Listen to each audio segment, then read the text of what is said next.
Aujourd'hui, on va parler d'un livre qui s'appelle Le lien éducatif, contre-jour psychanalytique, livre de Mireille Sifali. Alors, chercheur à l'université de Genève, qui est actuellement à la retraite, hein, professeur émérite en sciences de l'éducation. Alors, c'est un livre qui, à mon sens, intéresserait beaucoup de gens, et pas que des éducateurs. Alors, évidemment, des éducateurs, que ce soit des éducateurs spécialisés, que ce soit des formateurs, que ce soit des enseignants, que ce soit voilà, tous ceux qui ont un métier éducatif à assumer, mais aussi des parents. Par exemple, vous avez des enfants, vous avez un métier, vous avez une activité éducative de fait, hein, par le fait que vous avez des enfants. Donc voilà, vous êtes aussi concernés par ce livre, mais aussi tous ceux qui souhaitent s'éduquer tout au long de la vie. Et de ce point de vue-là, je pense que ce livre est véritablement une vraie référence. Certains diraient même une bible de l'éducation. Je leur laisse le choix des adjectifs, mais oui, c'est un livre très très important pour plusieurs raisons. C'est ce que je vais essayer de développer maintenant. Alors, la première chose qui me paraît essentielle, c'est que ce livre n'est pas un livre de développement personnel. D'ailleurs, le titre, hein, on n'est pas dans développer votre créativité ou devenez un apprenant efficace ou libérez votre cerveau ou je ne sais quoi d'autre encore. On n'est pas du tout dans ça. Hein. On est vraiment dans quelque chose, dans un livre qui veut étudier ce qu'est l'éducation. C'est quoi mettre en place un lien éducatif, une relation éducative, que ça soit lorsqu'on la met pour les autres ou même d'ailleurs pour soi-même. Hein. Donc, et il explore cette question-là de façon qui me semble vraiment très intéressante parce que en fait, je vais le redire plusieurs fois, mais ça me paraît essentiel. Ce n'est pas un livre de développement personnel dans le sens où il n'apporte pas de méthode miracle. Ce n'est pas un manuel qui vous dit ce que vous devez faire pour éduquer ou pour former ou pour voilà, pour apprendre. Il n'est pas là pour vous vendre une méthode, un programme, une formation ou quoi que ce soit de ce genre. Hein, donc c'est en ça où il se différencie totalement des livres du développement personnel qui eux leur but est bien évidemment très souvent un but commercial et du coup tout est tourné vers ça. Même d'ailleurs les références bibliographiques, par exemple si vous comparez la bibliographie ici et la bibliographie dans les livres de développement personnel, vous constatez qu'effectivement l'usage des références bibliographiques n'est pas le même. Dans les livres de développement personnel, vous avez soit la personne cite d'autres bouquins de développement personnel, soit elle cite des recherches scientifiques, mais pour prouver ce qu'elle dit. Donc des recherches en général dans les disciplines expérimentales, hein, bien sûr. Et du coup, en fait, alors on peut se demander, on peut se dire, bah, pourquoi elle a besoin de preuves. Après tout, si tu sais que ce que tu amènes a une certaine utilité, t'as pas besoin de vouloir prouver ça de façon l'asseoir, de façon scientifique. Or, bien évidemment, ils cherchent à vous convaincre que leur idée est bonne, qu'ils ont la vérité, et donc derrière, vous devez suivre leur méthode. Ça, c'est le développement personnel. Là, on est dans autre chose. Là, les références bibliographiques servent à vous ouvrir des horizons. C'est-à-dire que vous lisez sur une thématique, l'angoisse, la séduction, le rapport au savoir, et il y a des références bibliographiques qui vous permettent d'aller plus loin. En fait. Si vous êtes intéressé par la thématique, vous pouvez aller plus loin. Et ça, c'est intéressant, justement, parce que c'est un livre qui ouvre des horizons, et non pas qui essaye de vous convaincre pour que vous adhériez à une méthode ou à un mouvement ou à je ne sais quoi d'autre. Donc ça, c'est véritablement un repère pour moi. Il sert à ça, à se repérer dans les savoirs disponibles par rapport à une thématique qui nous intéresse et de pouvoir ensuite aller lire des choses plus approfondies si on veut. Donc voilà, on voit la différence entre le développement personnel d'un côté et un livre sérieux sur une question éducative. Alors c'est un livre qui parle de beaucoup de choses, qui parle d'angoisse, d'agressivité, de séduction, de transfert, de rapport au savoir, toutes les questions qui concernent l'éducation. L'éducation donc des enfants, l'éducation même des personnes adultes, hein, ça peut se transposer à ça aussi, parce qu'en fait toutes ces questions sont intemporelles, si vous voulez. C'est-à-dire que ce livre, donc il a été publié en 94, la toute première édition, je crois. Oui, 94, cinquième édition 2005. Là, c'est le troisième tirage 2011. Et là, en 2016, il y en a encore hein, d'autres tirages. Donc, c'est quelque chose, c'est un livre qui vous sera utile aujourd'hui, demain, l'année prochaine et dans 10 ans. Puisqu'en fait, les thématiques, c'est des thématiques indémodables. Hein. Là encore, différence avec le développement personnel. Là, on est dans la mode, dans le développement personnel, dans la mode, dans le truc clinquant. Alors qu'ici, on est sur des questions de fond sérieuses, sur des questions qui concernent en fait le rapport des êtres humains entre eux. La question de la séduction, dans l'éducation, la séduction est utile effectivement, mais en même temps, elle peut enchaîner l'autre. Donc, dans quel cadre on peut l'utiliser, jusqu'où, et puis c'est quoi la séduction exactement? Est-ce que c'est l'amour? Quelle différence qu'il y a entre les deux? Vous voyez, donc il y a des débats, des réflexions qui sont intéressantes et qui sont indémodables. Hein, qui sont donc vous pouvez, c'est un livre à avoir dans sa bibliothèque si on est intéressé au moins un petit peu par les questions éducatives.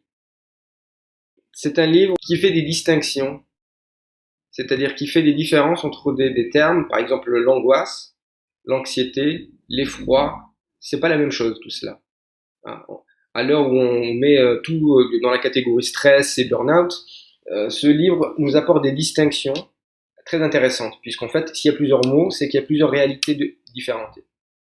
Et donc, comprendre un petit peu à quoi renvoie chaque mot, à quelle réalité renvoie, ça enrichit non seulement votre vocabulaire, mais pas juste comme ça, pour enrichir le vocabulaire, mais ça vous permet de comprendre ce que vous vivez, et de ne pas englober tout ce que vous vivez dans une même catégorie comme ça, qui finalement n'éclaire rien du tout. Par exemple, le stress, on en parle partout, tout le monde est stressé, le stress prend différentes formes. Il y a l'angoisse, mais l'angoisse c'est une chose, la peur c'en est une autre, l'anxiété c'en est encore une autre, l'effroi c'en est encore autre chose. Voilà.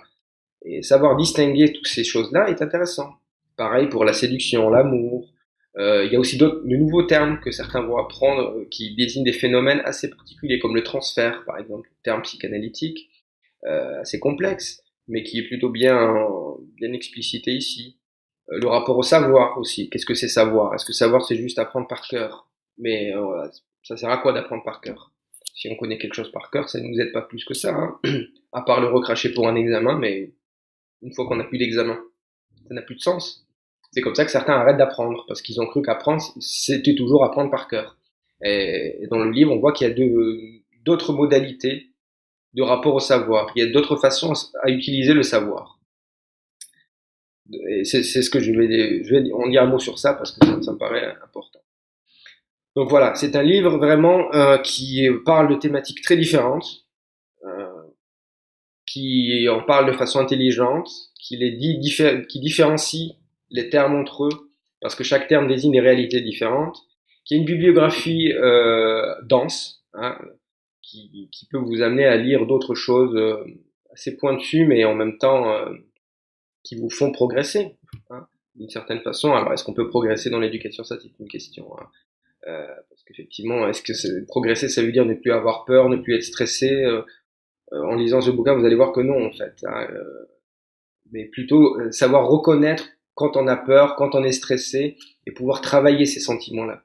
C'est plutôt ça à progresser. C'est ça plutôt devenir un professionnel de l'éducation, si on veut. Donc voilà. Donc on découvre toutes ces choses-là qui me paraissent incontournables si on est intéressé par l'éducation. Alors, dernière partie de cette vidéo, j'aimerais dire un mot sur la façon dont on peut travailler avec ce bouquin. Alors, comme j'ai dit tout à l'heure, il nous permet de repenser notre rapport au savoir. Donc, il y a d'autres façons de se rapporter au savoir ou d'utiliser le savoir que l'apprentissage par cœur, par exemple. Et ce bouquin donne des exemples. Donne des exemples. Non, il donne pas des exemples, mais moi je vais vous proposer une façon de travailler avec ce bouquin que l'auteur aussi propose, je pense, quelque chose d'assez proche dans ses cours à Genève, en Suisse, puisque elle était professeure à Genève pendant plusieurs décennies. Et l'idée c'est quoi? C'est de prendre une thématique qui vous intéresse. Par exemple l'angoisse. Vous angoissez à l'idée de ne pas savoir ce qui va devenir de vous dans votre carrière professionnelle plus tard, ou l'agressivité si votre enfant est agressif et vous savez pas quoi faire, ou voilà, bref, vous prenez une thématique qui a un lien avec l'éducation de vous ou des autres et vous lisez dessus. Ça c'est d'une façon déjà. Ce qui veut dire que vous ne lisez pas tout le bouquin. Attention, c'est pas un essai ou un roman, hein, c'est pas un livre à lire d'un coup, parce que tout simplement c'est dense, c'est fourni parce qu'il y a des thématiques qui vont pas vous parler forcément, donc il s'agit pas de le prendre et de le lire voilà jusqu'au bout, mais plutôt choisir une thématique. Ou si vous voulez, vous pouvez lire le début de chaque chapitre pour avoir une idée. Voilà. Et du coup, vous choisissez ensuite votre chapitre en fonction de cela. Si le sommaire ne vous parle pas, vous lisez juste le début de chaque chapitre. Et puis voilà, vous voyez si ça vous intéresse de continuer ou pas. Donc vous lisez. Vous lisez, ça va peut-être vous parler ou pas. Il y a des passages qui vont vous parler, je pense, qui vont vous illuminer. Il y a des choses que vous allez dire, ah, mais oui, je connais ça, je le vis, mais j'avais pas de mots pour le dire. Et ben là, vous allez en avoir les mots. Et vous allez voir que c'est une expérience très très gratifiante. Vous allez aussi tomber sur des passages que vous n'allez rien comprendre. C'est quoi ce charabia, je comprends rien.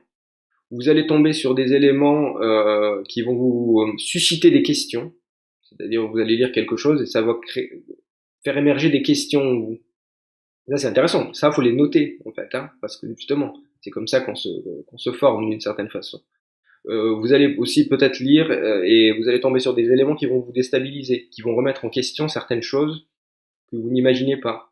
Par exemple, le fait que dans l'amour il y a de la haine et que dans la haine il peut y avoir de l'amour. C'est typiquement le genre d'idée qui peut vous paraître complètement inimaginable ou qui n'a pas de sens. Et vous allez voir qu'en fait, les choses sont ambivalentes un peu. Et ce livre en parle plus d'une fois d'ailleurs. Donc voilà, tout ce que vous allez ressentir, tout l'impact que va avoir sur vous ce livre, il serait bon d'écrire en fait à côté. Donc d'un côté vous avez le livre et de l'autre côté vous avez votre journal. Et vous tenez les deux, c'est-à-dire vous lisez et vous écrivez ce que ça vous fait en fait. Vous faites un aller-retour entre les deux. Et c'est comme ça en fait qu'on peut travailler ce type de bouquin.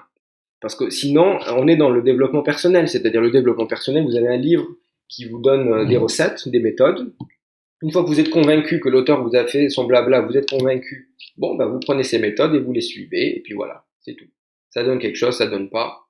Alors, il y a souvent des effets pervers d'ailleurs, hein, qui ne sont pas pensés par le type qui vous propose des méthodes, mais bon, tant pis. C'est voilà, chacun a les ressources qu'il mérite, hein, d'une certaine façon.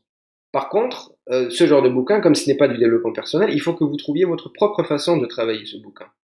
C'est pour ça que j'en propose une qui est de lire sur une thématique qui vous parle, d'écrire à côté sur votre journal les questions que ça suscite, les peurs que ça émerge, les joies que ça vous fait de découvrir certaines choses, voilà, d'écrire. Et de faire des allers-retours entre le livre et le journal. Voilà, vous lisez, vous écrivez, mais une fois que vous écrivez, il y a d'autres questions qui viennent. Du coup, vous allez aller piocher d'autres chapitres de ce livre, voilà. Et vous faites l'aller-retour entre les deux. Et ça, c'est intéressant parce qu'effectivement, c'est comme ça que vous apprenez des choses, pas uniquement de façon abstraite ou purement théorique, mais vous apprenez à faire des liens entre ce que vous allez lire et votre vie, en fait. Et c'est le journal, c'est l'outil journal qui va vous permettre ça, en fait. Il va mettre en mots, il va connecter ce que vous vivez dans votre vie, en tant que parent, en tant qu'éducateur, en tant que formateur, en tant que même manager. Donc il va connecter votre expérience de vie privée et professionnelle avec des éléments de connaissance que vous allez tirer de ce livre. Et du coup, vous allez créer une connaissance non pas abstraite ou théorique, mais une connaissance en acte, une connaissance impliquée, une connaissance incarnée. Hein. Et du coup, vous allez construire des compétences, vous allez construire une vraie expérience. En fait. C'est ça l'expérience. Hein. L'expérience, c'est pas juste, ça se calcule pas en nombre d'années l'expérience. L'expérience, c'est être capable de faire le lien entre ce qu'on a vécu, entre une pratique, donc une pratique éducative par exemple, et des connaissances qui tiennent un discours sur cette pratique éducative.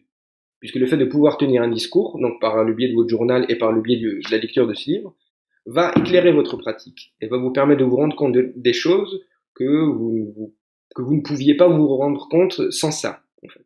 Voilà. C'est comme quand on demande à quelqu'un est-ce qu'il progresse ou pas, comment savoir si vous progressez ou pas, si vous n'avez pas d'éléments tangibles. Hein. Un élément tangible, c'est votre journal, parce que votre journal va laisser des traces en fait de votre réflexion. Quand vous allez relire, vous allez relire le chemin que vous avez fait, en fait. Et si vous n'avez pas votre journal, vous ne pouvez pas retracer ce chemin-là, parce que vous allez l'oublier, vous passez à autre chose. Voilà, votre mémoire n'est pas non plus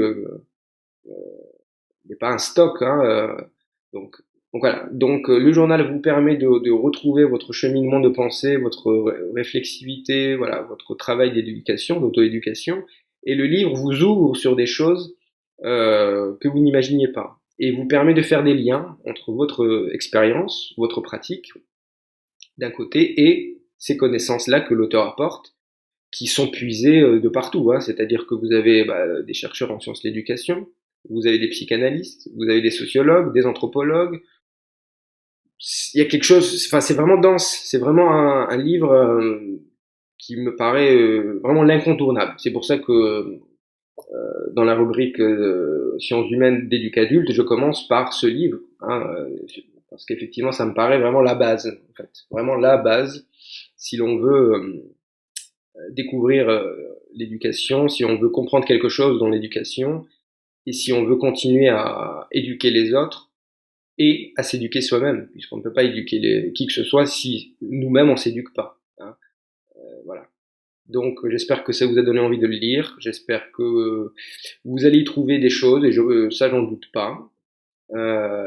J'espère que vous allez aussi dépasser une certaine réticence qu'il peut y avoir, parce que c'est une écriture, c'est vrai que c'est une écriture universitaire, même si elle n'est pas très jargonneuse. Hein, l'idée, Sifali n'écrit pas, Mireille Sifali n'écrit pas de façon à vraiment vous mettre plein la vue de concepts, de preuves scientifiques ou autres, pas du tout. Il y a vraiment une écriture empathique qui comprend de l'intérieur ce qu'est être éducateur. Et ça c'est intéressant, c'est intéressant, et puis on a confiance. On a confiance en l'auteur qui nous accompagne en fait à découvrir l'éducation à travers ce bouquin. Donc ça c'est quelque chose voilà de très intéressant.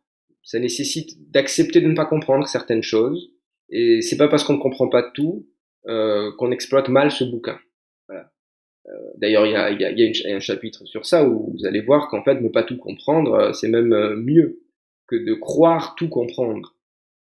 Parce que quand on croit qu'on a tout compris, eh ben, on n'y revient plus, puisqu'on croit qu'on a tout compris. Or, il se peut qu'on a compris tout de travers, mais on le sait même pas.